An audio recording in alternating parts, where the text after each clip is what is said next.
numbers you'll use to be a part of this evening's discussion. Again, thank you all very much for joining us. This is your voice in the community, thought that get results. With regard to your participation in the show, we encourage you to call in on the numbers listed 1-869-469-1616 and or 1700. Here's just a suggestion. You have a question or comment, perhaps you can get a pencil, piece of paper, write it down so that you're well organized, and when you get on the show, you take as little time as possible so we can accommodate as many of you as we can. We ask only, first of all, you respect yourselves and then respect others, because we will not accept anything that we deem is not within our broadcast standards. But we always encourage you to be forceful with your point. Also, you can follow the video stream on this program on our YouTube channel at Vaughan Radio and our Facebook page at Vaughan Radio. Again, thank you all for joining us. Your voice in the community, thought that get results. Tonight, Conrad Naya Liebert, good evening. Good evening, Webbo, and good evening to my panelists. Mr. Stanley, good evening. Webbo, good evening to your hard-working staff here at Vaughan Radio. Always choose to say that because you've been consistent for 30-something years. And, of course, on these little islands, when you have done 30-something years, you got to be something very special about you.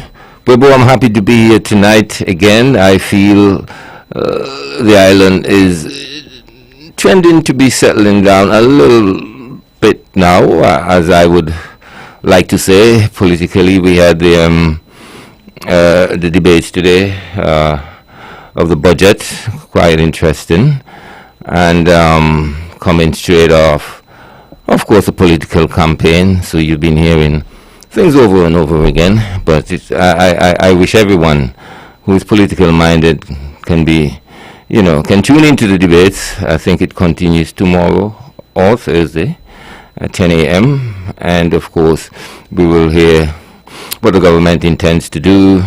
We will hear about the revenue collection. We will hear the opposition, of course, have their say as it relates to the government projection, expenditures, and income. Webbo, I'm happy to be here once again. Thank you so much for inviting me. Edric W. Stanley, good evening. Good evening, Webbo. Good evening to my fellow panelists. Good evening to the people of St. Kitts, more particularly the gracious people of Nevis, those who listen to us on the World Wide Web and throughout the Caribbean Basin. Webbo, I was at the court on Wednesday, and as a result, like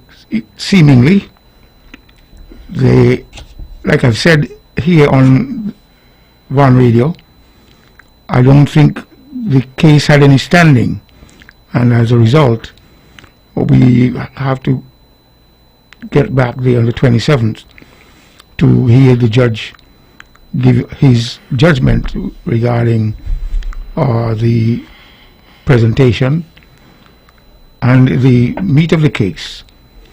Based on, I think, his leaning, and based on what I heard while I was at the court, the judge already gave a certain degree of chastisement to the proponents or the plaintiffs in the case, and seemingly, the leader of the NRP, Dr. Janice Daniel Hodge, came out with a statement that she's already getting the gist as to what the judgment would be, and as a result, I think she has already predicted that they're going to lose. At the same time, there is no question about it. It was really a good debate in terms of the presentations. At the same time, based on inferences, I see the leaning of the judge telling them that the case had no standing, and as a result, I think the judge is going to indicate to them, please don't waste the court's time. In not in so many words, but this is exactly what I think happened. That case didn't have the standing, and as a result, I believe they would have to pay court costs. I think Dr. Janice Daniel Hodge may have mentioned in the last part of her statement cost. So she's already weighing the fact that they had no case, and in that regard, the judge is going to throw out the petition. That election was won fair and square by the CCM, and as a result, they lost. But we have to wait and the big chair, the judge, High Court judge, and based on what I heard while I was sitting there, of course I had to leave at a certain point in time to go to a funeral, but based on what I heard and the somewhat dissertation from the judge was a clear indication, in my view, that they had no case. So we will see how things pan out on the 27th. I want to be there on time just to see when the judge pulls out his gavel and hands down his judgment. At the same time, in my view, these people supposedly got learned people around them, but for whatever reason, they have not utilized the brain power of the people around them and to get the real understanding, in my view again, that they had no case. But I think they just wanted to have a continuity of the saga, election saga, with regard to being in the race still when the race was already over. However, I think it is a political game, a political trick that they are attempting to play on not the judge, not on the Honorable Dr. Brantley and his administration, but to indicate to their supporters that they're just not going to lie down and play dead. But at the same time, in the court of public opinion, in my view, they would not look so wise when the court hands down its decision on the 27th. Well, Mr. Stanley, I was not in court.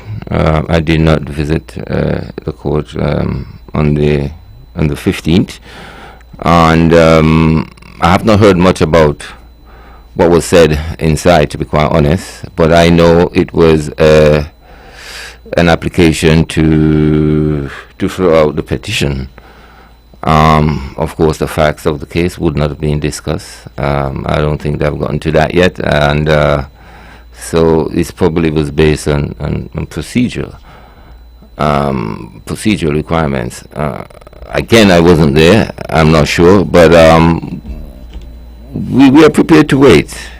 We're prepared to wait until the 27th to hear what the judge have to say. I personally wouldn't be surprised if he goes both ways, to be honest. You know, for reasons being one would expect that the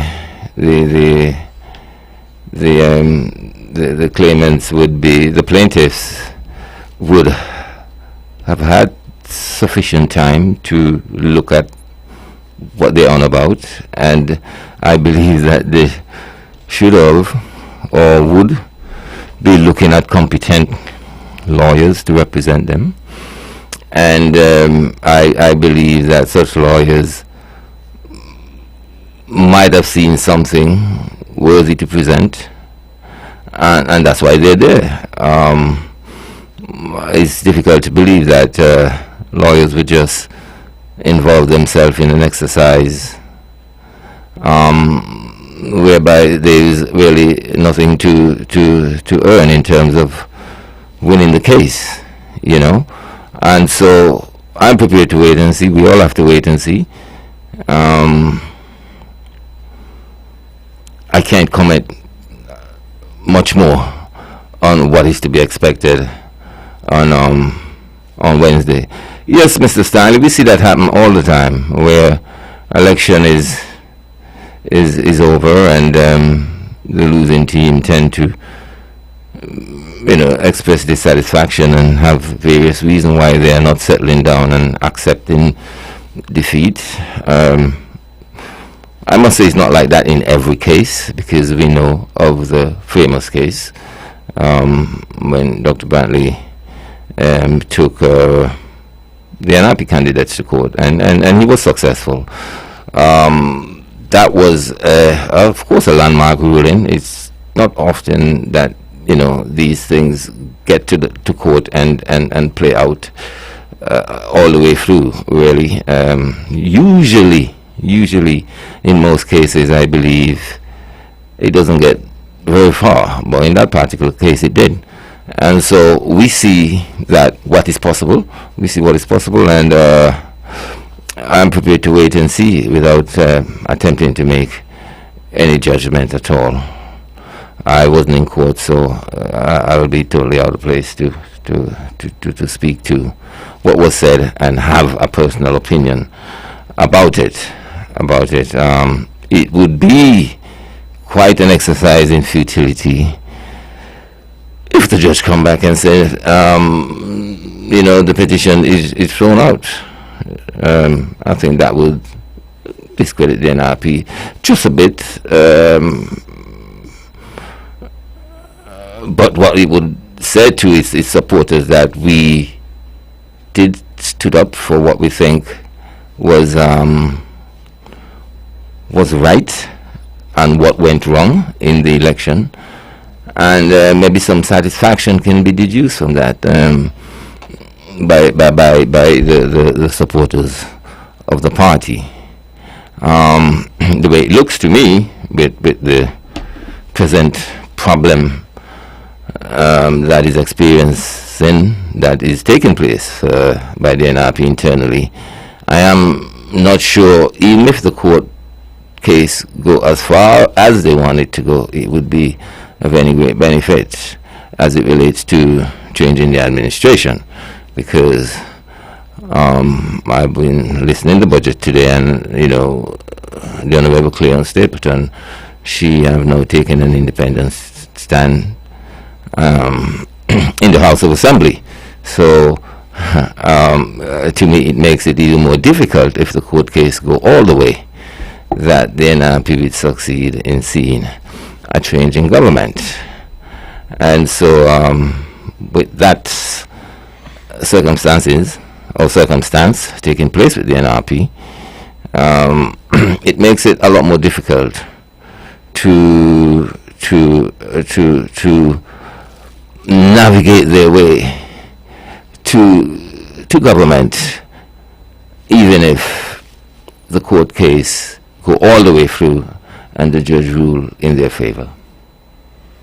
Well, I would say that the case was predicated on the timing of filing, and the judge took great length in ascertaining as to whether or not the case was filed on time. And seemingly, when the count, based on the days allotted for an election, and extract from that the number of holidays, whether they are constitutionally derived or based on bank holidays, the case was filed seemingly one day late. And on that premise, the case would be thrown out simply because it would be predicated on late filing. They had not filed within the 21 days. It may not be the same thing on both cases at the same time. I wasn't clear. But on the one hand, I think the one with J.D. Keynes and the Honorable Spencer Brand, it was clear to the judge that the case was filed late. They had submission from senior counsel Jamie Astafan, and he gave a lengthy presentation at different times as to the legality with reference to the merit of the case. And as a result, he has concluded that somewhere in the filing, somewhere in the body of the argument, they had no legal case, which can translate that they had no standing. At the same time, they are still of the opinion that they had a case, but based on seemingly Jamie Astafan advising the court with reference to constitutional law, the St. Kitts Nevis Constitution, and the application for hearing, senior counsel Jamie Astafan concluded that they had really no legal basis for bringing that case to the court. So, in my view, based on how the judge reacted to the counsel from the senior counsel, Jamie Astafan, he, based on body language and based on some of his recitation, he somewhat given credence to the counsel coming from the senior counsel, Jamie Astafan, that there was no standing, the case had no standing within the constitutionality of St. Kitts Nevis, and even another, they brought me in several cases in terms of precedents, and therefore the judge took those references in other jurisdictions into consideration, and as his statements made, and I inferred from his statements, the judge's statements, that he's going to rule against them. He's going to rule against the petitioners. So, based on what I'm saying to you, I said it here before, that they're supposed to have had the wisdom of understanding that there was no legal basis, in my view, no constitutional basis, based on, again, the election and what occurred. They had no, again, constitutional basis for bringing this case to the court, and consequently they have, in my view, wasted the court's time. Hopefully, when the judgment is handed down, well, we do not know how much the judge is going to accept or penalize them, punitive damage, for bringing such a frivolous case without having the legal basis on which this case should have been predicated. Therefore, the judge is going to rule against them. So, my argument is that they should have had legal counsel from learned jurists, senior counsels, Queen's counsels, as to whether or not they had a legal, constitutional, and otherwise argument. If and when the judge rules that the case had no standing, do you know what this tells you?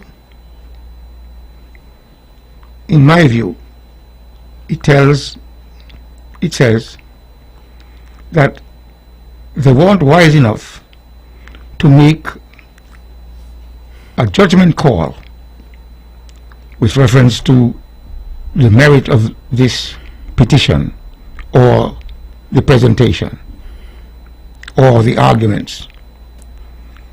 Now, it was, in my view, very embarrassing for the judge to tell them, after the judge ticked off on his calendar, based on advice from senior counsel Astafan, that the case was filed late, 1 day late.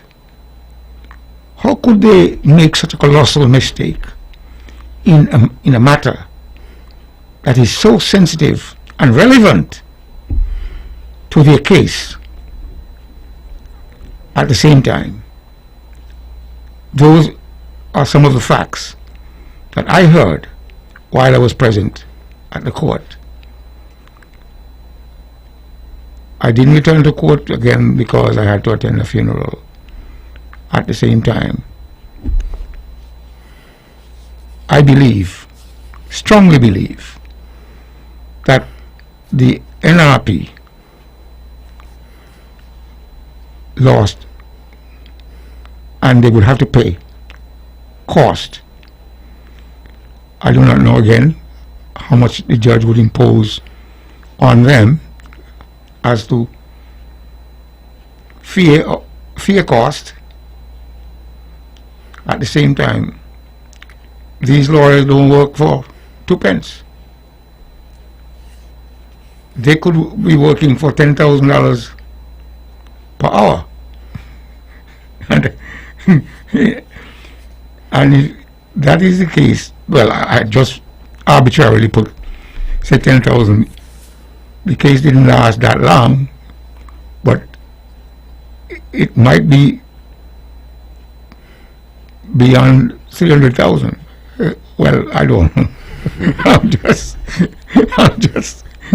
hypothetically putting in a figure there where, you know, when you do something that you shouldn't do, the punitive damage, the punitive penalty that is superfluous, the punishment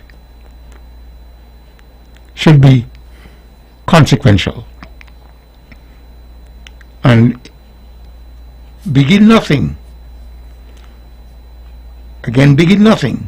before first considering what the end will be. And in this regard, there were roughly maybe 5 attorneys representing them. And how come they could make such a colossal blunder, which ultimately will cost them a pretty penny? Well, like I said, I do not know, but I know, what I know is that when these lawyers begin to calculate their costs, those numbers are big. And I hope that they would learn from the consequence of cost, having brought to the court a case which they couldn't win, in my view. I repeat, in my view. Hence, Mr. Stanley, it is your view too that wherever they ask for, they get it in terms of cost? not necessarily. I think the judge plays a very important role. So in other words, you are making the point that when the lawyers start adding up and so on and so forth, they can add up and reach a certain figure. But then when the judge intervenes, they don't necessarily might get that figure. No. Oh, okay. I just wanted to make that clear. Yeah, you're correct, Webbo. Oh, okay. The judge is. But that's my role, you know. The judge is the umpire between the two parties to make a determination or a declaration as to what is fair cost, as to what is exorbitant. You know, I was listening to the budget debate today, and you know, a lot of attention is paid to in this particular go around the presentation by the opposition because of the impasse and the, what to put it politely, the confusion that seems to be emanating there. So it was interesting hearing the Honorable Cleon Stapleton Simmons with some of the points that she made. And as I heard you saying that, and I made an intervention, one of the things she was suggesting coming out of her current experiences is that she is proposing somehow that we have continuing adult education, not in just in terms of academics, so that the entire community and society can benefit. And I think she was referencing the debate surrounding even her cause and her situation now. And as I hear you saying that, and I made a little intervention and then you agree, it shows how important that is when a society is well informed and get most, if not all, of the information there is on a particular matter or matters, and it leads to the tendency of people making better decisions and as a consequence a better society. Because, and even in this same debate, I never really weighed in on it, and I keep telling people off here, you know, I like to, first of all, I like to interview the subjects, matters involved. But I also want to hear all sides of the story. And then all of a sudden you begin to hear different, and people begin to come out with different conclusions. So I think it's very important, you know, with that.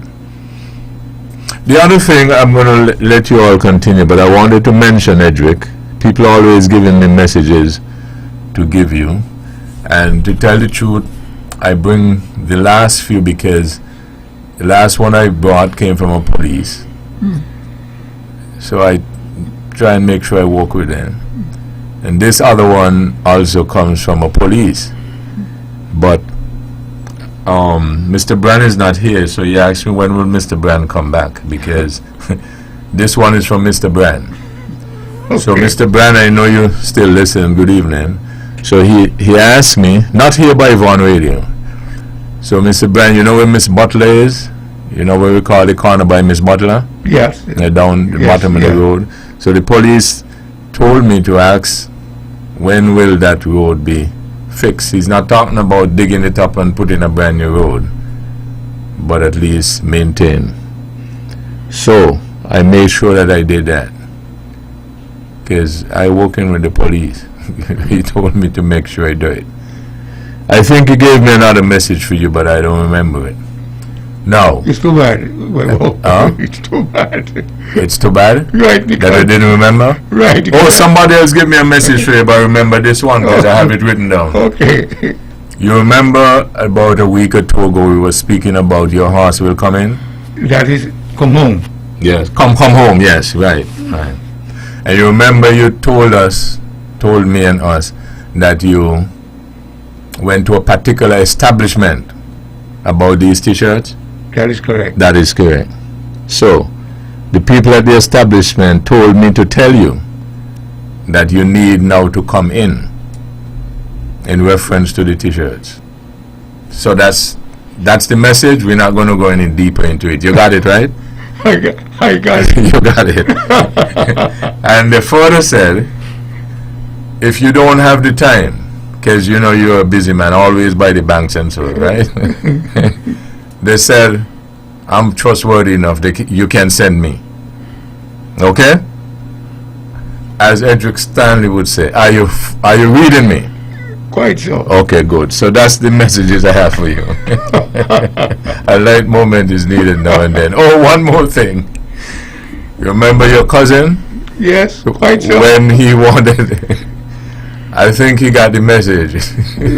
Yes, so I don't think he will be encouraging you now to take your horse out, because I think he understood that you got the message, especially when we talk about the two fellas going up, you know, who would fool you. Yeah, right. So he now realized that you're on to him. Quite so. So he will not hereinafter encourage you to take your horse out. So you're safe with that. Well, that is what I call thought that get result. Well, yes. This fellow is a hard-nosed person, and therefore, one of the best things to happen is for my horse to be taken out of the race. Yes. But I can't take my horse out of the race. Well, I think he got it now. So he will, in that regard, he will leave you alone. Well. Okay, so that's the point, the things that I wanted to say. I guess you can, you know, you and Naya probably can go back on to where you're at. And by the way, if you like to weigh in by phone, you can call now 869-469-1616 or 1700. Yes, go ahead, Edric. It is terrible that Haiti continues to play a critical role based on the violence in Haiti. And our Prime Minister just came back from the Bahamas, where there should have been a roundtable discussion. I believe there was a roundtable discussion about Haiti. And it is appalling. It is appalling that we cannot find a solution for Haiti. Well, let me say this. An army needs to be created. A military force needs to be created and send it into Haiti to bring about peace among the gangs and the warring faction. Because this... When the military force go in, what they're going to do? How are they going to go about bringing peace among the warring folks? Mm-hmm. Well, unfortunately, you can't get peace without war. Okay. Unfortunately. Mm-hmm. And therefore, a few bodies will be made sacrificial lambs. I'll leave it at that. Webbo. You see, again, it comes down to the point that I was making earlier. When you have good discussions and so on, you know, with good information, you get a different debate, right, Naya? Yes. Because I hear sometimes we will talk, we will say certain things, and then when the debate starts, Pop out. then it's a different road march, yeah. Yes, Naya. Well, Mr. Stanley, I just wanted to ask you, the army must be created. You mean from the Caribbean area? Mm-hmm. CARICOM? I want to put to you that on that particular point, well, I know Stanley more longer than you. That comment you just heard it make when he said, so let's leave it there. Time to leave it there. It is sad though about the Haitian situation, and honestly, the way Haitians are viewed throughout the Caribbean. What's a refugee? Anybody who leaves a country for, well, For fearful reasons and basically some people undocumented. some people manufacture a reason, Yes, we know that very refugee. well. but we know the real problem. Do we accept refugee Sure. in Well, the nobody Federation of St. Kitts Nevis? No, nobody ever came. I don't think so. I'm not at the level to understand the dynamics, but I don't think anybody ever came to our country and asked for refugee status. But you know, like the earthquake in Turkey and Syria, northern Syria, northern Turkey, southern Syria. Turkey and Syria. Yeah. So you're not saying that when people had hardships, we never had persons who had hardships, whether it be running from war or hurricanes Politics. or whatever, politics and yeah. so on. You're not saying that we never had any of those? Well, I qualified it by saying I'm not at the level. That you don't know. Well, we have accepted persons who, from the volcano disaster in Montserrat, Okay. from the hurricane in Dominica, Okay, all right. etc., etc., etc. So we have. Yes. Okay. Well, quite so. And that's why I'm asking about the Haitians, because too often I've been hearing that there's a boatload of people drifting. I mean, there was one recently in Nevis, Yes. and some people get caught. But there was one previously in St. Kitts. And it looks to me the way we are dealing with those people on board, as if we ain't got no kind of humanity in us or something.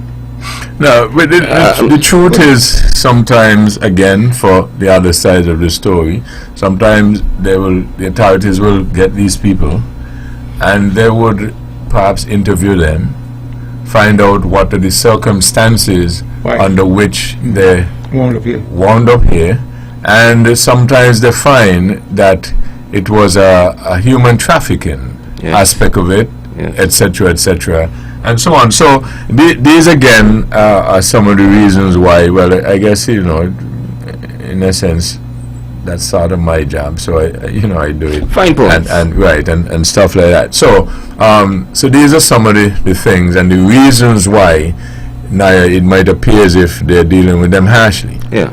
Right. So but there's a stigma we must accept, though, that is applied to Haitians across the globe, and it's not by accident. You know, some of it is design, and people can extend it to other people other than Haitians and stuff like that. So is it that not that we need a different thinking or philosophy, if you will? in the way we look at fellow men, humans, and so on. Well, you see, a Haitian cannot leave Haiti and swim to Nevis. He has to be transported by some kind of craft. And the craft seemingly, the craft owner seemingly charges a fee for bringing them here, which could be categorized as human trafficking. But if you look at the deeper aspect of it, from a humanitarian standpoint, how did you get here? A craft brought me here, like the one at Gallows Bay. Did you pay? Who brought you? Who was the captain on the boat? And based on the findings, they are subject to deportation. Based on the findings, there could be a humanitarian aspect in terms of compassion be applicable to that situation. Because again, I said, a person cannot swim from Haiti to Nevis. Yeah, but the point in those situations are that they will apply the necessary laws in terms of entrance. And so one might say, so if you wanted to come to Nevis, then the procedure is that you get this documentation and then you enter at this particular border and your process, etc., etc. So once you go outside of that, then is a different story. But apart from that though, you know, when you're thinking it, sometimes you have compassion, because it ain't easy when all a person wants is to have a better life, and a decent humane life.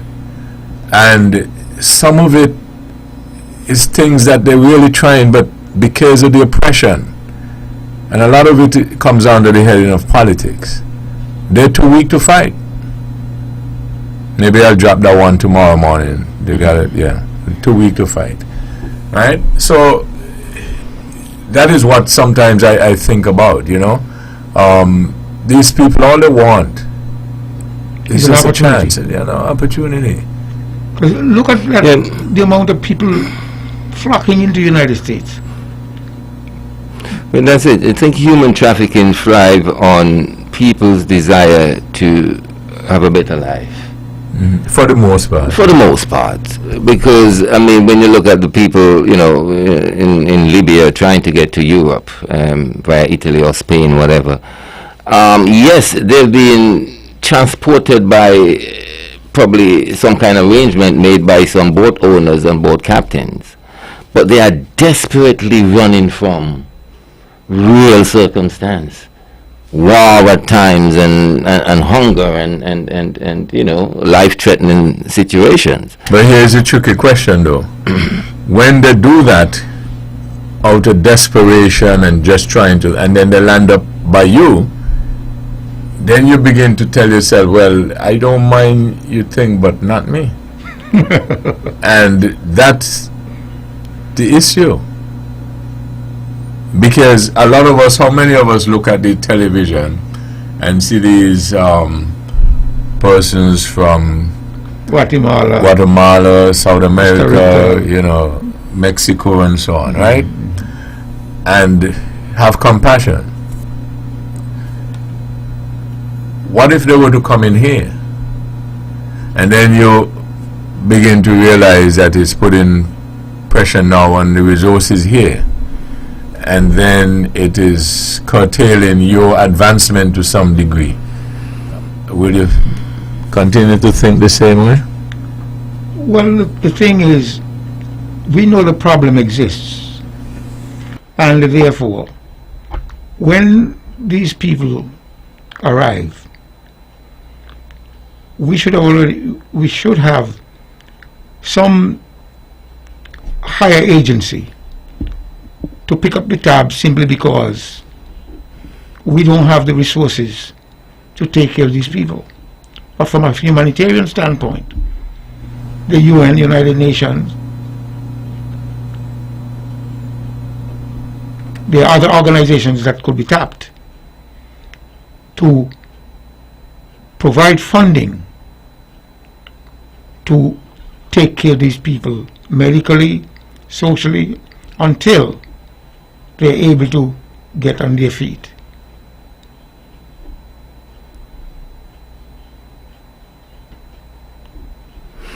Do we have such people to approach on Sure. island? No.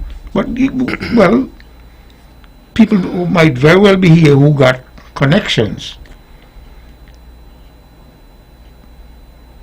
into these agencies, humanitarian agencies, and as a result, funds are available, is be able to find them and then apply them to ease the pressure on us as a tiny nation, lack of resources to take care of the myriad of problems those people would bring about.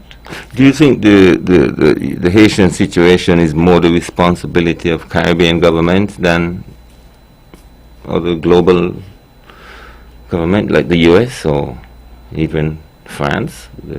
Listen, Haiti is an independent country, and it is within the Caribbean region. And although it is within the Caribbean region, the application or the designation should be an international designation. These are not just refugees coming from the Caribbean, but God made the earth, and we as human beings should make space for our brothers and sisters, as the case may be. So, in that regard, it is not only a Caribbean problem, it's a global problem, and therefore the body that looks after international refugees would be the United Nations.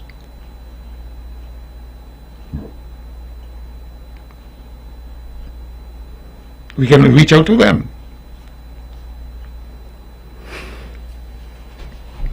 It look as if international, well, the US doesn't seem like they're interested in sending anybody there.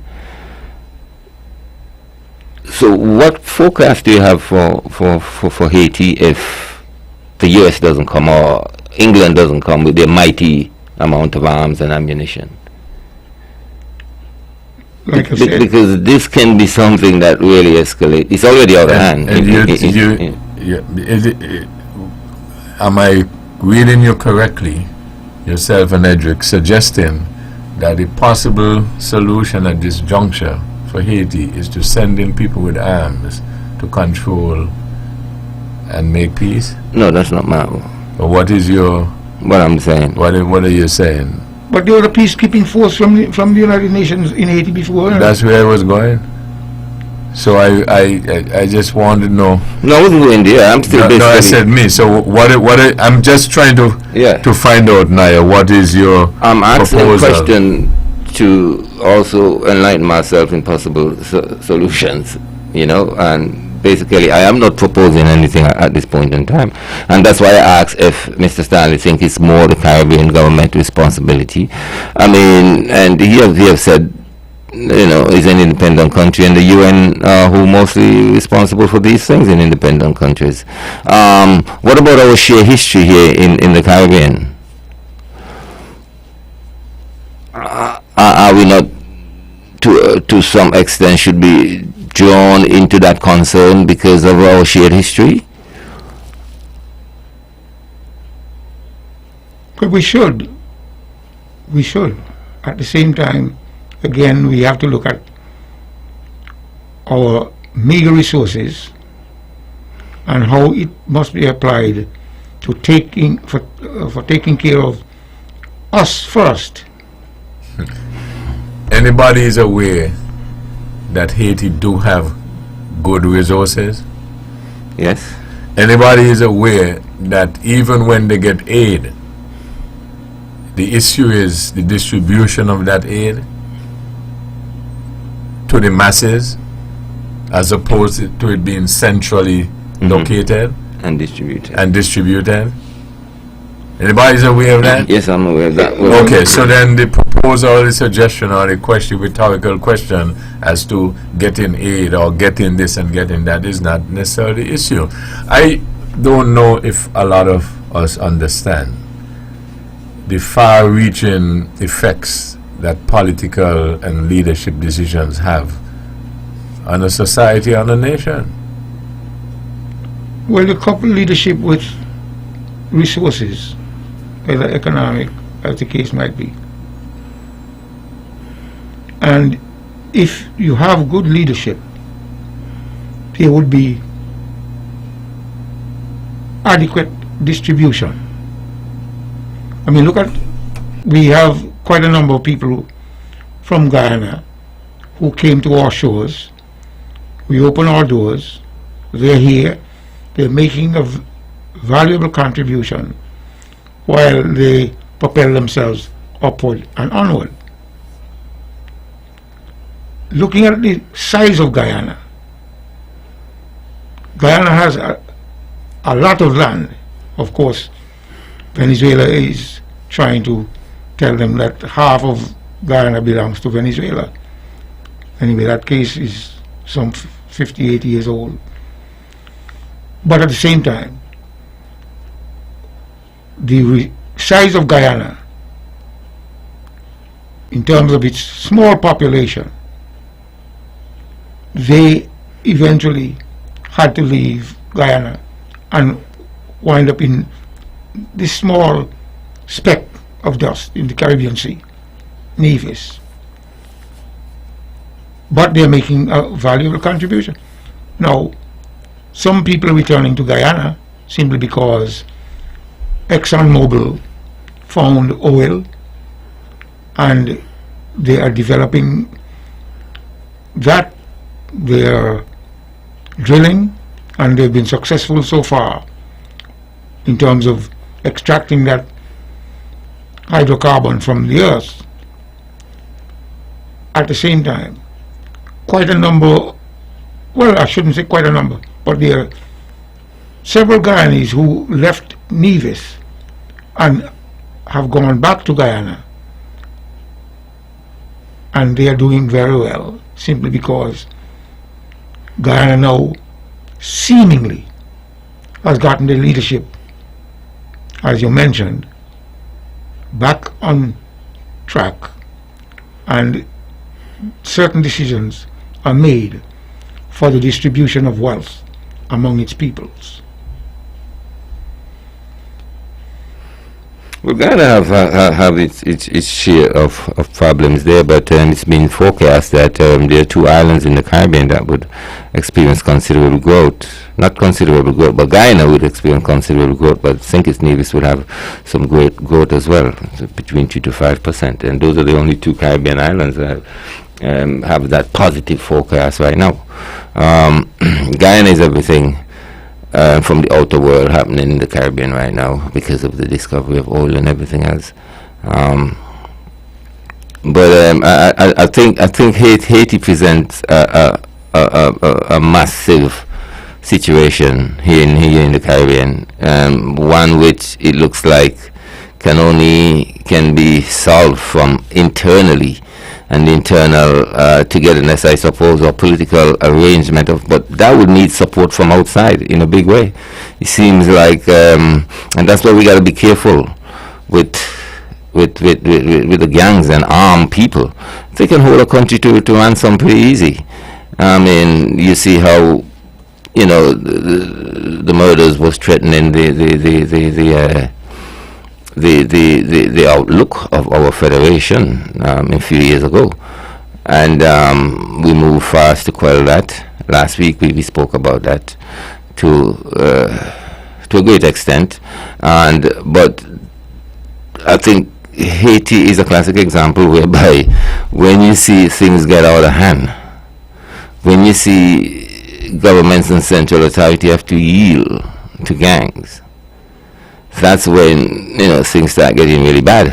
And I do hope, I think we're very far from that, but with this gesture and this threat at times that we get from such people when the peace thing is not happening, it makes me wonder if we are not heading down the same path with gang violence and the fact that they are so heavily armed run the place, influence government policies to a great extent, even in their favor, to maintain their existence. Well, I could tell you that. Okay, just let me take this. Good evening, thank you for holding. Yes, a pleasant good evening to you all. Good evening, sir. Mr. Stanley, yes. I noticed you like to do a lot of negative things and whatnot. But I hope you to know, while you're planning, there is a man that wipe out plan. You're planning a lot of bad things for the NRP. They must say 300 this year for what for space and what's that. Oh, come on, you must have. Oh, you believe that you could bleed walk on people, I believe you could walk on people and the people things, and when people take their hand, they say, do what they have to do now, why you still stay there. And so I noticed Mr. Stanley is a very dangerous man. You don't have no kind of love in you at all. And I would like to say, congratulations to Ian Patches Herbert for winning Mr.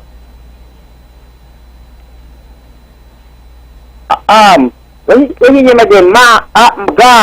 Garth Wilkins, because he want to silence Patches and silence we down here. But anyhow, God is in control, and I must stop doing these negative things. And I want to know why the man they do and stay up there because he be not get sufficient of 6 money already. Mr. Byron, Mr. Ascafan, he ain't get sufficient money, he come back down here again to get more money again. He can't even talk good so badly. And I want to know if my daughter do contact the case too. Or you must stop it or you plan a load of bad things for people and backfire and all you. Have a good night.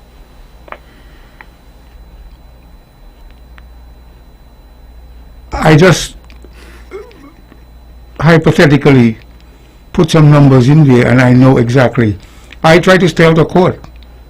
I tried my very best to stay out of court because I know lawyers' fees are exorbitant.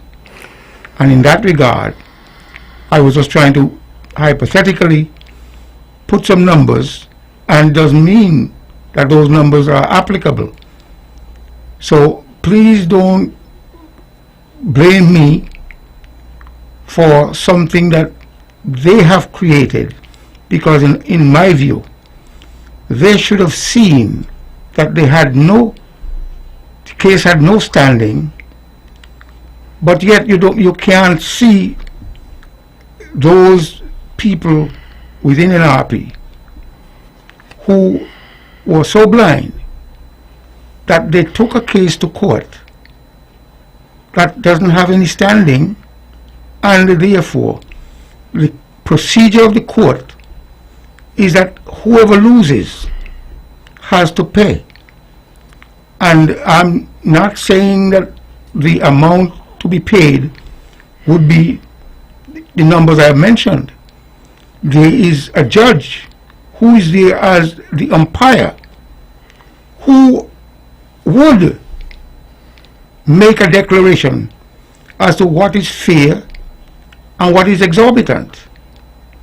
So don't blame me for attempting to say before they went to court, the night of the election, I said my horse will come home. And therefore, when my horse came home, they should have recognized that they don't have the capacity to win, and consequently, they lost. They went back into their think tank and make a determination that they're going to take the matter to court. And if they had, in my view, the aptitude to figure out that the case had no standing,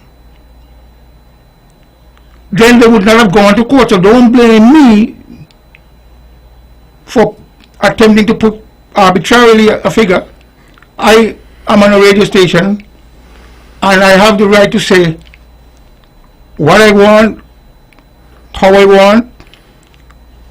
True, because of your political leaning and because it appears, I don't belong to any party, but at the same time, it appears that I see the CCM as the lesser of the two evils. As a result, I made my statement, which may have rubbed you the wrong way, and consequently, you're telling me I'm a bad man. Please examine the facts and make the analysis and come up with the conclusion. Your party, let me label you, your party, lost, and they should have seen. Nobody should have had to tell them this. They knew that they lost. But they want to attempt to turn a loss Let me take this. into a win. Good evening. Thank you for holding. Good evening, Webbo. Good evening to Mr. Stanley, and good evening to Mr. Lifebird. Good evening. I'm not getting in trouble. Good evening to everyone. Did the results from the case come in? No, not yet. Okay. All right. On a lighter moment, I thought Mr. Stanley had dinner with the judge tonight, and I'm just coming in on this conversation. Anyway, let's move on. Well, I'm been paying close attention to the Haiti situation, and we all know what's been going on there for a while. It didn't just start. It seems to have escalated over the recent times, and I'm very fearful for the people of Haiti.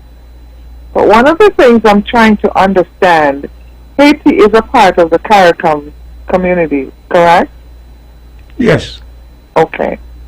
Remember. When I hear that a boat pulls up in Gallows Bay or wherever, and people come off and people disappear and things like that, it makes me very concerned. Because if we are all a part of a CARICOM nation, CARICOM community, how do we get to the point where people have to sneak into our country? And Webbo brought up something, I think it was Webbo who spoke about the guns and ammunition and stuff. How much of that actually enters the country when these boats pull up with the people, these people? The people that are here right now, my understanding is that they're in the community center in Gingerland. Am I correct? I believe so. How long have they been there, Mr. Stanley? Based on the information I got, they've been there from the time they were captured. So, Well, that doesn't tell me much. When is the time they were captive? When did they get Geneva? it was maybe roughly 2 weeks ago. Okay. How long do we plan to keep them there in that situation? And what happens after this? Where do we go after this process? Well, they have to be processed. I'm sorry? They have to be processed, and the determination will be made based on the procedure Findings. Okay, process procedure. I'm asking the question because I really don't know. I understand it. What I do know is that the Haitians have a gift. If we had a call center going here right now, I don't know how many of you guys know. There were several of them that came to Nevis a couple of years back, 5, 6, 7 years ago, when the call center was going over in Brownhill, and they played a very pivotal role because of their French speaking language in that call center. And also in the call center, well, it was a sister call center that was in St. Kitts at the time. What I learned is that many of them had been living in Antigua as well and were working for a call center there. So they do have a gift. They have something that can be shared. And whenever I hear that people are on a boat somewhere out in the water across the Caribbean, I always wonder, how do they get there? They left Haiti, and help me understand. I'm asking questions because I really don't understand. Why did they not go to the Dominican Republic? They're all over. As opposed to risking their lives all across the Caribbean in these waters. They're all over. Okay. Just so, where do we go from here? Are we going to wake up one morning and find that we have a whole lot of men with guns and stuff like that we see on the television program entering our country? How do we monitor what is happening in our shores in a way that our country is still kept safe? Well, like I said, there's a process, and that process has to run its course, and upon its conclusion, a determination will be made as to whether or not they stay or are deported. And if they're deported, or repatriated to their country. Okay. And before you go, let me say this. I spent time in the courtroom. I listened to the case. I heard what I heard, and I came up with my own conclusion. I didn't sleep with the judge. So, Mr. Sammy, thanks, but I really, that's a conversation I don't want to have, huh? I'm through with it. Anyway, thank you very much for that input. Okay, so you keep saying it's a process. I'm sure that there are a lot of people out there like me who don't understand what's happening and what the process is all about and how does it go. And it concerns me when it comes to my country. What is it that we're facing that we may not know about? What is happening? What is the process? How do we make sure that this doesn't happen again, or if it happens again, what do we expect? So I'm a little I'm left feeling a little bit leery because I don't know what the process. You keep referring to this process, and I'm not sure what the process is. They didn't come into a port of entry where you have an immigration officer who would register them or admit them. There was not a customer officer at that, because they came in at Gallows Bay, not at the Charlestown Pier. Mm-hmm. So if we know that, what? Okay, go ahead. Let me let you finish. Go ahead. Well, I gave it two factual bit of information, and in that regard, you can deduce from that they weren't in a legal port of entry. Officers from our government did not admit them, and consequently, they were picked up, questioned, and the determination was made for them to be placed at Hanley's Road for processing, and upon the conclusion of their findings, a determination will be made as to whether or not they're going to be repatriated to their country of origin. Okay. Okay. Okay, caller. Right. Okay. Thank you very much, Webbo. Thank you. Yes. Good evening. Thank you for holding. Okay, caller, I'm very sorry. Could you please call back? Let me just get a quick break. We will be back. Your phone calls on 1-869-469-1616-1700. This is Talk That Get Results. We'll be back after this. With all the power from the tower, this is the powerhouse of the Eastern Caribbean, VON Radio, from the Federation of St. Kitts and Nevis. Builder's Paradise is offering a large variety of floor and wall tiles at very competitive prices. Builder's Paradise has over 2 million pieces in stock, lots of different styles to choose from. Whether you're renovating or tiling a new house, Builder's Paradise has what you need. Wow! Oh, and remember, we're open all day Saturday to serve you better. This is something that you can't refuse. Visit Builder's Paradise today at the C.A. Paul Southwell Industrial Site in St. Kitts or call them at 466-4938. Always satisfying. VON Radio, the powerhouse. Back on this episode of Talk That Get Results with Edric W. Stanley and Conrad Nye Liebert. Your phone calls on 1-869-469-1616 and 01700. By the way, Edric, I had another note here for you. Someone approached me earlier in the week and they requested that this being Black History Month and all that, but to me every month is Black History Month anyway, but they want to do some poems. I'll come back right after this. Good evening, you're on the air. Yes, good evening. I'm here listening to the program, which is quite interesting. As a former peacekeeping officer in Haiti, it's very interested to hear Mr. Stanley's views as to the situation in Haiti. But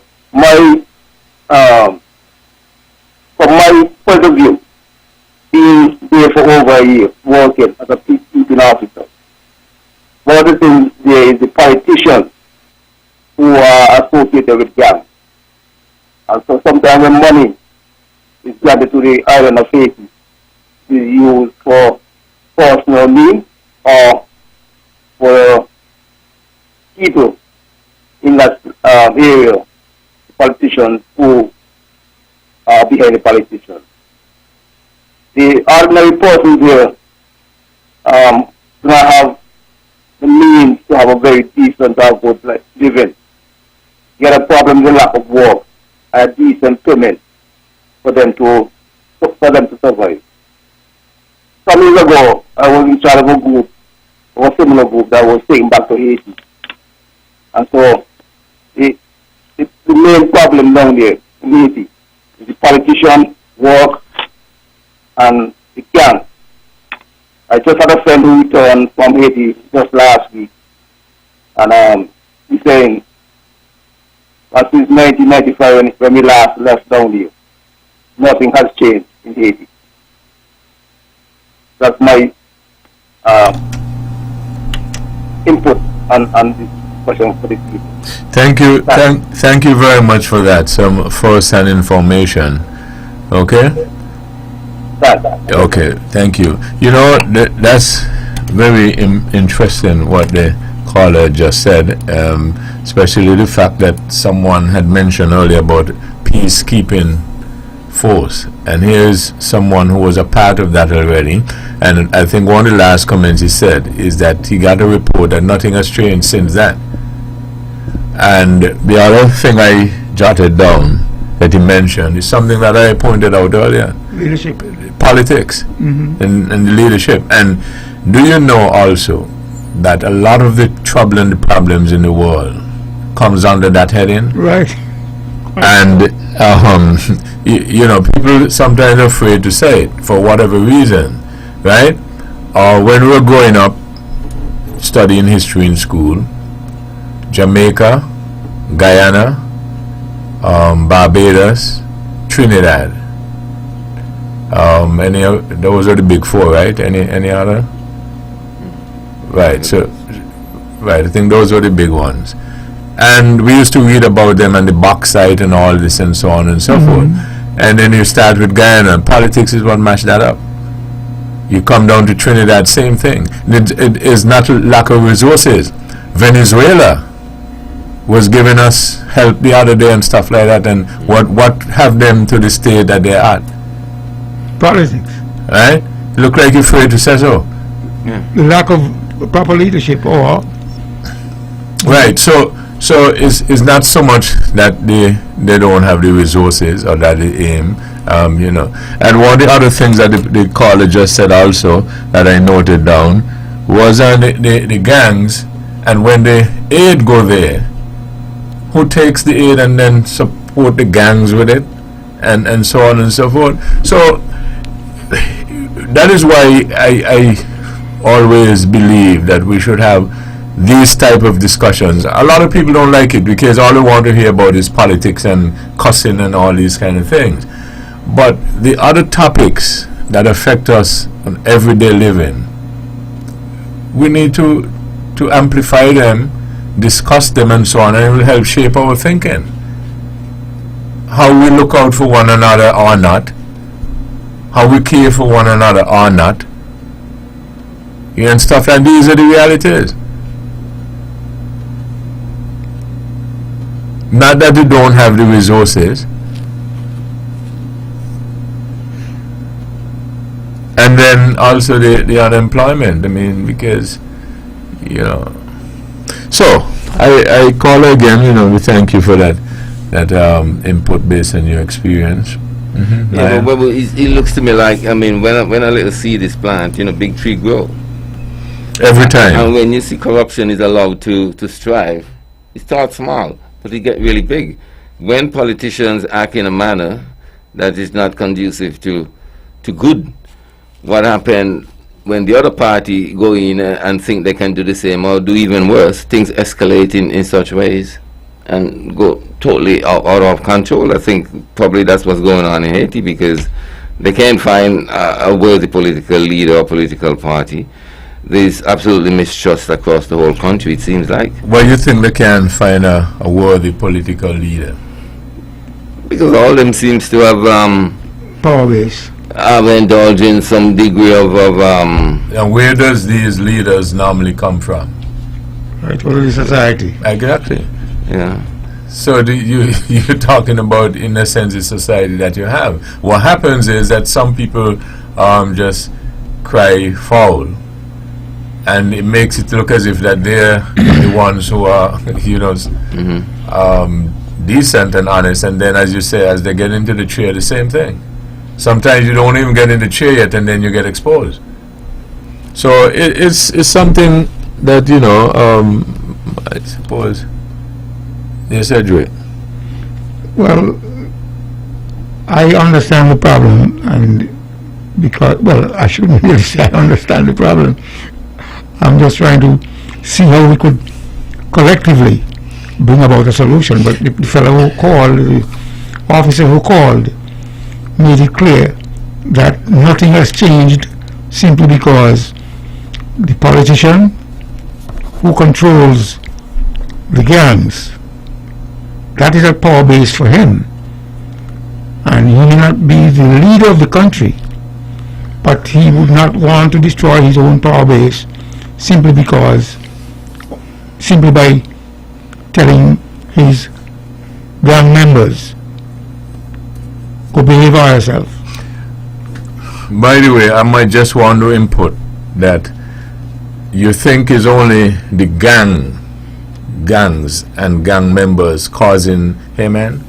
No. Okay. I just want just asking because sometimes we focus on a particular group while the other groups get away and create havoc.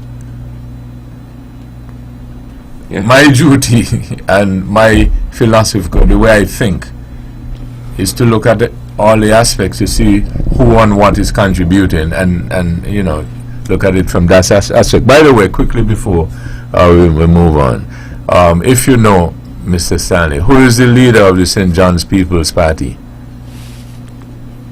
That has been set aside until. Okay, let me ask you this. If you have two houses and you used to live in one in Gingerland and one in Cotton Ground, and you used to live in the one in Cotton Ground, but you no longer live in the one at Cotton Ground, but you live in the one in Gingerland, who is the owner of the one in Cotton Ground? Well, you didn't make that clear from the outset, but at the same time... I didn't say anything about Cotton Ground and Gingerland from the outset. I'm asking you a different question. So, walk with me. Who is the owner of the one in Cotton Ground? Webbo, you're expecting me to answer a question that is not clearly defined. I'm saying to you, if you mention that I used to live in a house in Gingerland and a house in Cotton Ground, I can't live in the two houses simultaneously.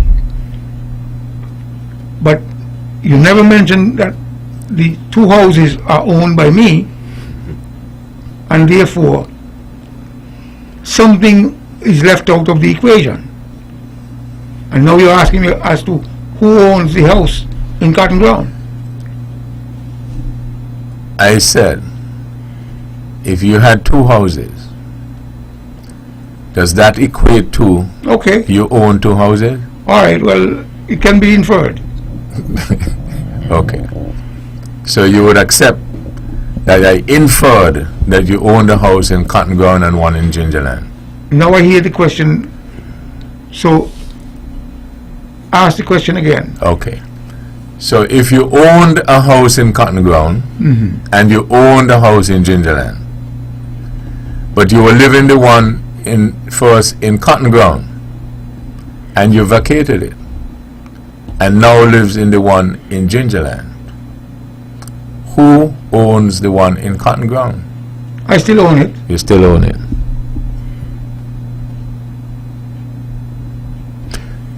If you own a political party but you no longer let me strike that. If you own a horse that won races for you, but you no longer enter that horse into races, who the horse still belongs to? Obviously. Who owns the horse? It's still owned. Okay. So if you own, not you, if Naya owns a political party, but he no longer runs in the race, who owns the political party? You're talking to Naya? No, I'm talking about Naya, but speaking to you. Well, Naya obviously owns. Walk with me. Okay. If you own a political party, but you no longer enters it in the arena, who owns the political party? I still own it. Meaning Edric W. Stanley? Yeah. Okay, so let me ask you again. Who is the leader of the St. John's People's Party? I was, and I am. You are? Yeah. Okay. So therefore, the statement that you made earlier, that you no longer belong to any political party, is not correct. Well, walk with me. It's not correct. I just Mr. Stanley, I am going to give you so the statement wasn't correct. Good. Okay. All right. I just wanted to answer. Just go ahead. Sure I made the point to the lady who called, who should have known that the NRP has lost, and be an advisor to them, to tell them, don't be foolhardy, don't challenge this thing in court, because you're going to lose. And let me tell you, I brought this thing to the fore here in the past. There was an accident, and I could have taken the matter to court, and I was advised, based on how the law was written, my son wasn't wrong, because he was supposed to have been given the authority by me, to drive my vehicle. But yet the insurance company decides that he was not covered when the vehicle was insured. But when I looked at the cost of litigating in court, I decided against it. At times you got your right in your hand, and you just have to forego, give it up, simply because you never know how the case is going to come out against you. So I'm saying to the lady who called, people must use their smarts and make a determination as to what their chances are of winning. And if they have concluded it's like a snowball in hell, they don't stand a chance of winning, why take it to the court? There are times you have to know when to say no. There are times you have to go when you have to go. And in this regard, I gave up my right to litigate a case which, based on the law, as to how it was written, I could have won, but I didn't want to chance it, because the same thing, I might have lost the case simply because I made a determination from an emotional point of view to challenge the insurance company. Well, it looks to me, Stanley, that you're saying anything can happen still, as it relates to the petition. Because I'm not a judge. Okay. I'm not a judge. Okay. From what you're just saying, is that, okay, you had a case, you thought you would have, easily won the case, but you decided not to go to court, because you might have end up lose the case. You never know. You never know. You never know. Good. At the same time, I use my analytical skills and make a determination and a declaration. It doesn't have any bearing on the court. Doesn't have any bearing at all on this case. Speculative. Right. So I'm saying to you, the lady who called, she is an NRP, and I said I don't belong to any political party, but at the same time, she could have advised the NRP based on what occurred on December 12th, that they don't have a case and it's like a snowball in hell, and therefore don't file a petition. But they throw this thing in the air, hoping that the judge would see it their way. And I told you as to what I was in court, listening to the case, and one of the petitioners, the case was filed one day late. Who determined that or concluded that the case was filed one day late? The judge. Oh, really? He said it from the chair. Oh, really? Mm-hmm. Which one of the cases? The one for Mr. Brandon J.D. Keynes. The judge said from the chair that case was filed late? Mm-hmm. And they used our constitution and also election laws, however they were written. And the judge had his calendar up there, and the other lawyers had their calendar down there, and they went back and forth with the information. And the judge concluded that the case was filed one day late.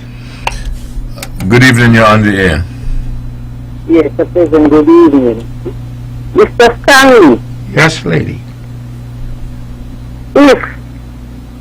if somebody do you something, you have to go to the court and test it. You just can't sit down home and say, well, definitely you're going to lose. You have to go to the court and test it.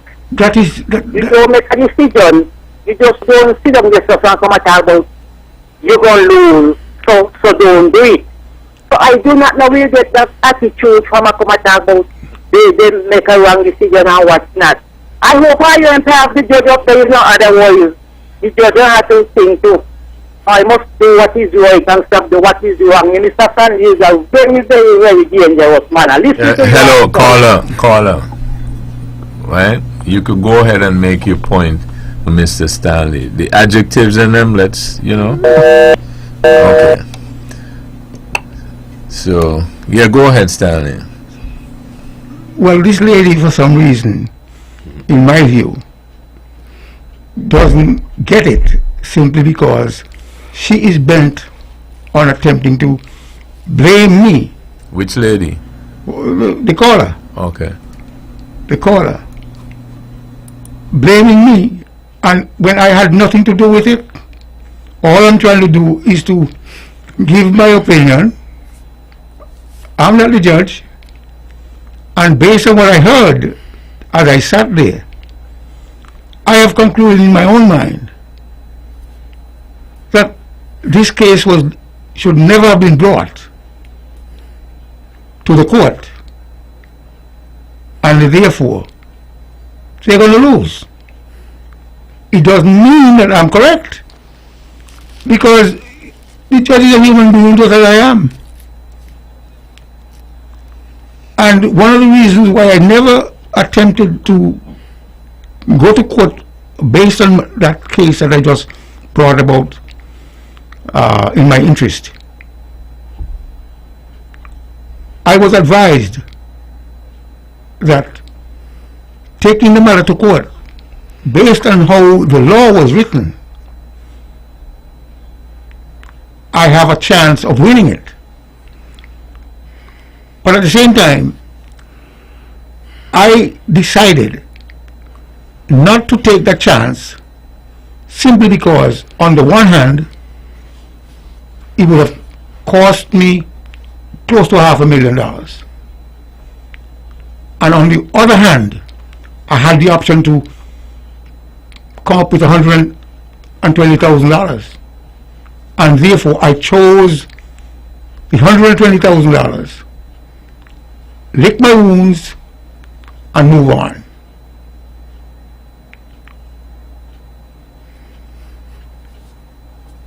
Did you get it?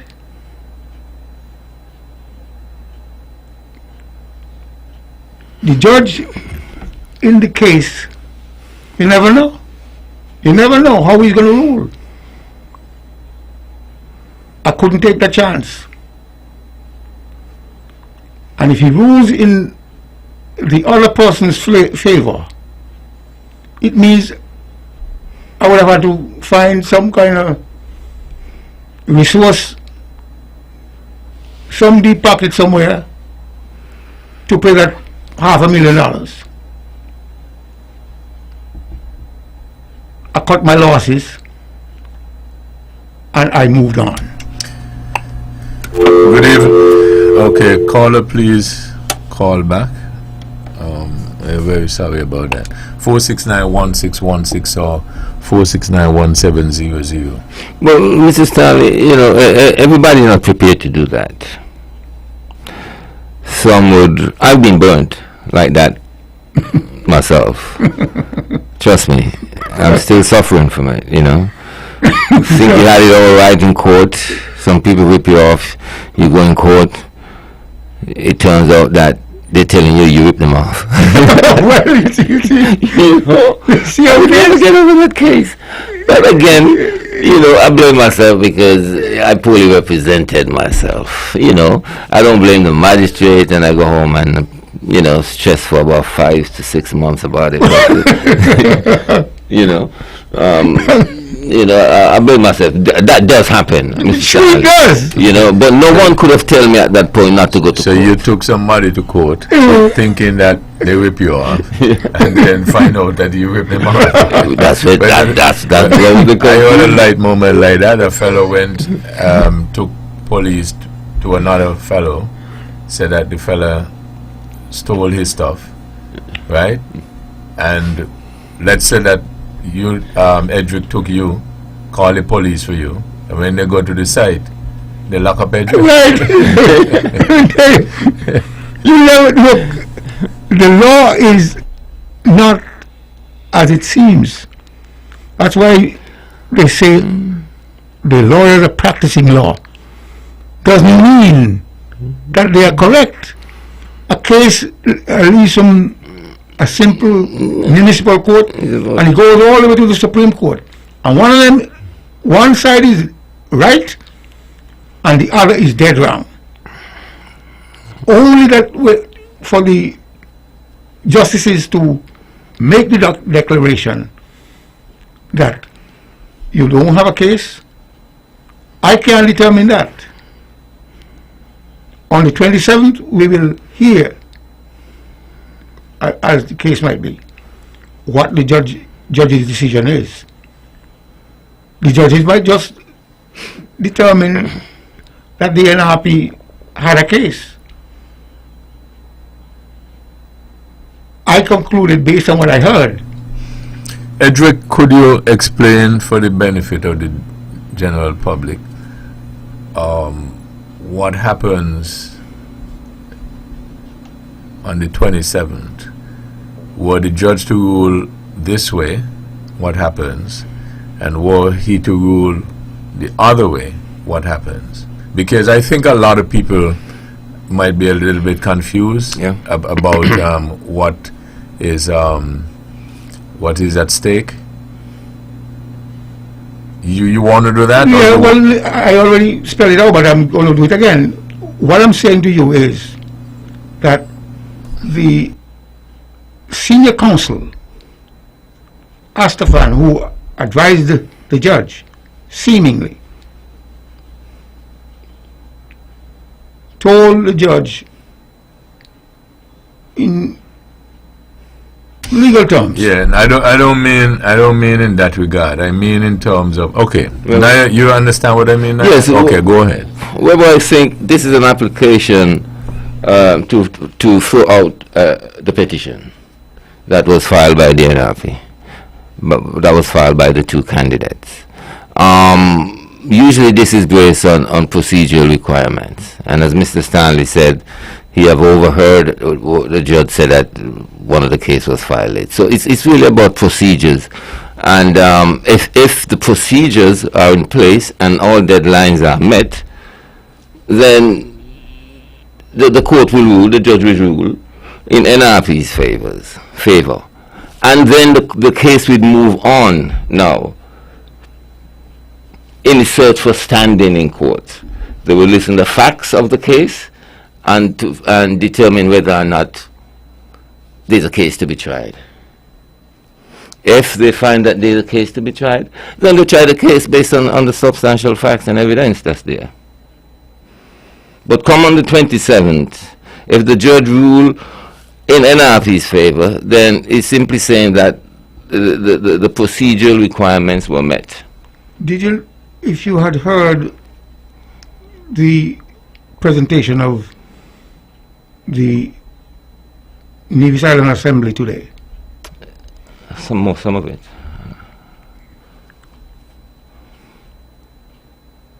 Janice Daniel Hodge made a statement, and the Honorable Eric Evelyn tried to tell her that statement should not even be heard, be amplified, simply because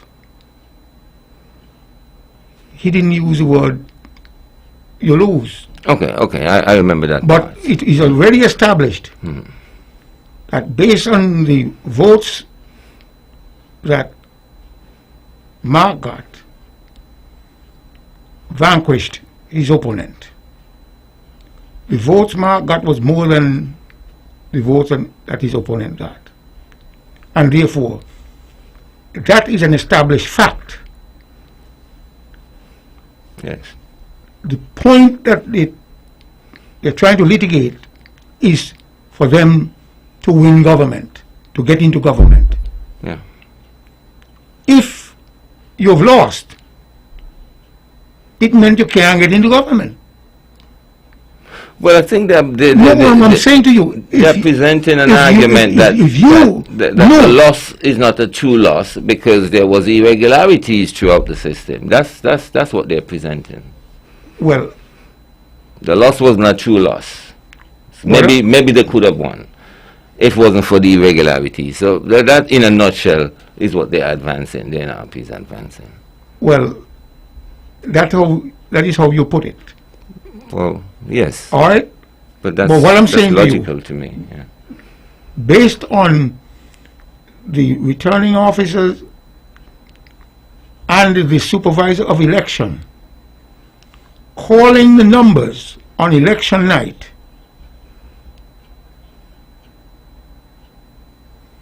where Mark Brantley got 147 votes more than his opponent. Yes. To the extent where he said, okay, take 37 as the case might be. Yeah, but Mr. Stanley, the declaration on the night of the election was that the CCM won the election. Good. And it was based on the numbers. Based on the numbers. And the NRP felt different about it, and so they're trying to take the matter to court. No, this happened before. You remember when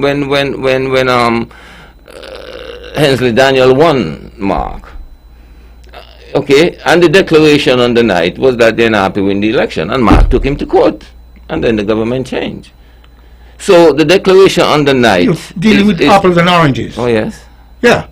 I can't see why. You can't see why because, again, you have in your head a bias. I don't think I have any bias at all. I'm saying to you... saying what I'm saying. You have in your head... Can you be the judge on this, please? you have a bias. Yeah. I don't see I have any bias. And because of that bias, Hensley Daniel to court and won the case. So what I'm saying, the declaration in terms of who won on the night of the election is not always conclusive. That's the point the I'm names making. were taken off the list, and as a result, the judge ruled that those names supposed to be put back on the list. Right, but I think what Naya is trying to say is that in 2011, a declaration was made that Hensley Daniel won the election. I understand that. Mr. Brantley did not agree. He said there were irregularities, and he spelled them out. They went forward, and the NRP at that time asked for the case to be thrown out. The judge determined that this case should be heard. They went and they heard the case, and then the judge agreed that there were founded irregularities, and Mr. Daniel did not win the election, and so they went to a by-election, not a by-election, but I think a new election was called, and the Concerned Citizens Movement won. And Naya is saying that a similar thing has happened. So on election night, Mr. Brantley was declared a winner. Dr. Bartlett is arguing that there were irregularities, right? And Mr. Brantley didn't really win. So they're taking the matter to court. Mr. Brantley is telling the judge, making the point that this is a no case. I won. There were no irregularities. They were free and fair. So they're at the stage now, on the 27th. In the first step, the judge is going to decide whether or not Mr. Brantley is correct. There isn't any issues here. Now, if the judge, however, decides there are certain things here that needs to be heard to see whether or not that the irregularities affected the outcome of the election, then they go forward and they have a trial. I hear all that. That you heard all that. So you do not agree? No. That what Mr. Nair What? said, which I just said, is not. What part of it is not true? One, I'm not 100% clear. Let me repeat that. I'm not 100% clear if they in fact file the case based on irregularities. What are you clear that they filed it on? I just wanted to get a clear declaration that she won and Mark, the Honorable Mark Brantley, Dr. Brantley lost. And so what was it, what was the basis for that? The count. But The you count. have disconnected me. The count said that Mr. Brantley got Won. 140 Yeah. something more. But she's disputing that. That so she's saying that she got more? How you want to turn it? No, that's how I want to turn it. I want you to tell me, because I don't get it. You disconnected me. Well, I'm saying to you, she is saying Brantley didn't get the number of votes he got. How many votes did she say Brantley got? No, I don't know. You do not know? No. But you know she's saying. If you don't get the numbers, Walk with me. Walk with me. So, Mr. Nair had asked me to adjudicate, and I'm saying that what Nair says holds. I hear you. That- I hear Naya, but I'm saying to you, I don't know if the case was filed on irregularities. So you didn't read the petition? No, I didn't read it. Okay, well, I'm saying by way of information that the petition stated the irregularities that they thought took place. That is okay for you? Well, all right, I can accept it. Okay, so now he's accepted and he's understood your point, correct? Well, yeah, yes. Okay. But I still. So I was of some. Walk with me. I still. So I was of some service then. Right. Okay. But I still hold the point that once the supervisor of election declares, and based on my presence here on election night, I knew the area where my stronghold was, and still is church ground, where I live. And Mark was on his home stretch. The greatest horse that ever ran. His secretariat. Good evening. Thank you for holding. Good evening. I'm listening to the program and I'm not sure that the case that was filed in the court, they said there were irregularities, but they don't seem to have put up anything to say what it is was wrong. So, you don't really know. The whole thing didn't make any sense. I expect that. No, I think to be fair, the petition stated that one of the irregularities was that the NRP agent applied for, I think, 100 and something names. I don't know the exact number, but certain names to be struck off of the voters list because they were not properly registered, right? And they were supposed to get a hearing by a certain time, and they never got a hearing. And as a consequence of that, the persons remained on the list and voted or something like that.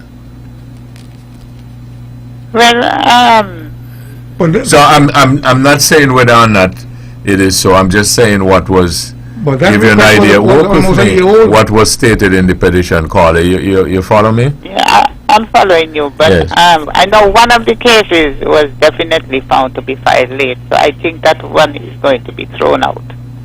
But the other one,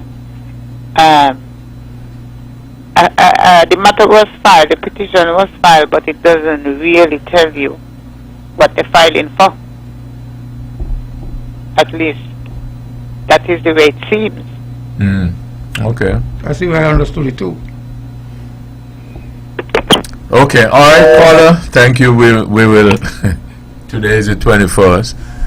The decision comes on the 27th, right? Quite so. Okay. So we will soon find out. Well, the greatest horse that ever ran was Secretariat. A firm also ran, but the greatest horse that ever ran was Secretariat. Spenderbuck ran also, won, but the greatest horse that ever ran was Secretariat. He was some 20 lengths behind the other horses. When he got on the home stretch, a pure dust he threw in the faces, the other horses.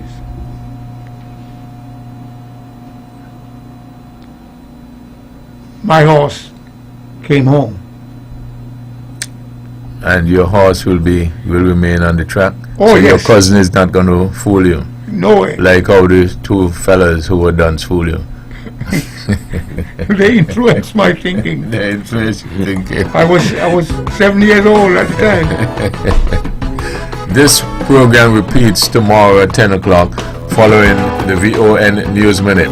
Join the Honorable Mark Brantley tomorrow evening at 8 o'clock for On the Mark. Thank you all again for joining us. This is your voice in the community. Talk that get results. You all have a wonderful evening.